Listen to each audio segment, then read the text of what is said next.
just like the firepower. I'm a little kid at heart. I like working on the gun. I like loading all the munitions we load.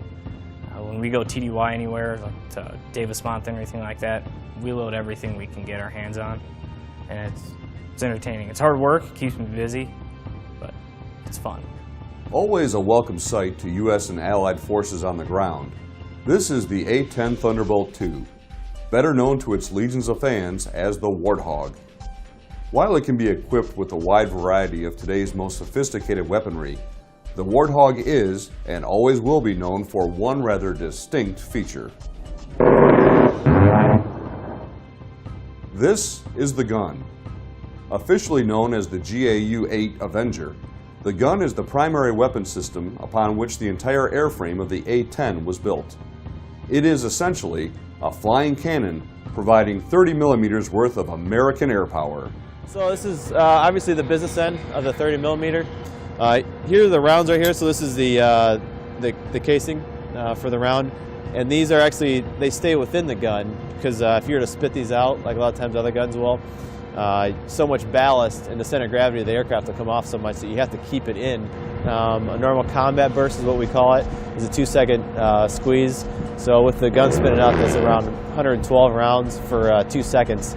With the amount of rounds that we have, which is 1,100, I guess about 9 trigger pulls of useful, I guess, combat damage that we can provide.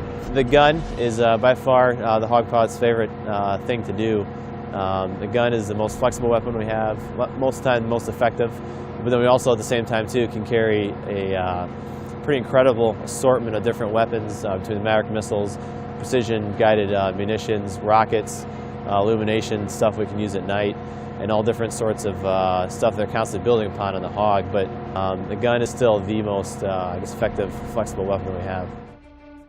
One of the distinctive abilities of the gun is the significant amount of firepower it can put into a target in very short order.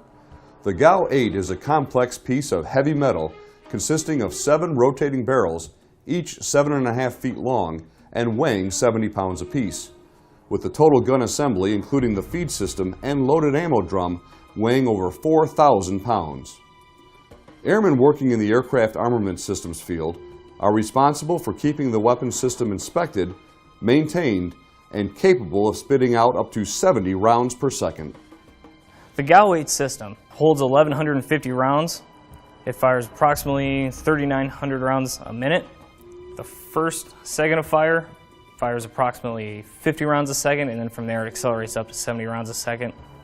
One of the best aspects of working on this is hearing back from ground troops where they called it in and the weapon system performed as designed. It's great to be a part of that.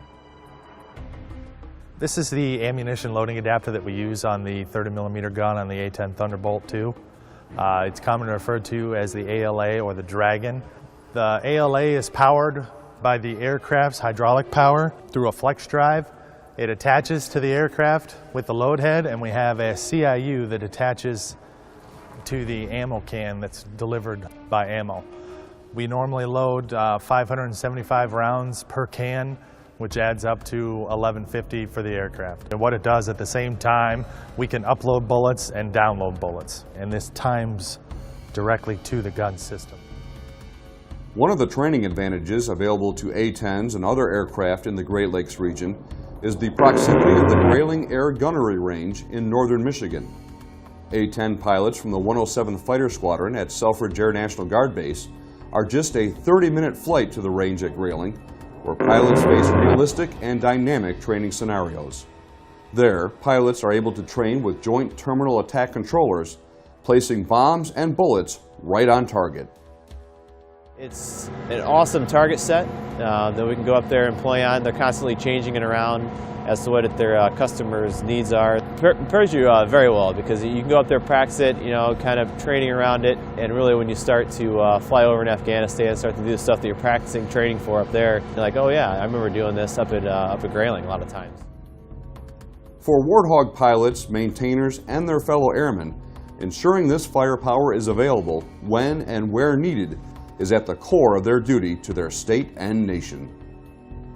The thing I like the most, obviously, is serving the United States military, serving in that capacity, and helping protect the people in America, overseas, and being a part of that. Our biggest thing that we do as hog pilots, helping out the troops on the ground and providing that aero coverage that they could need at any time.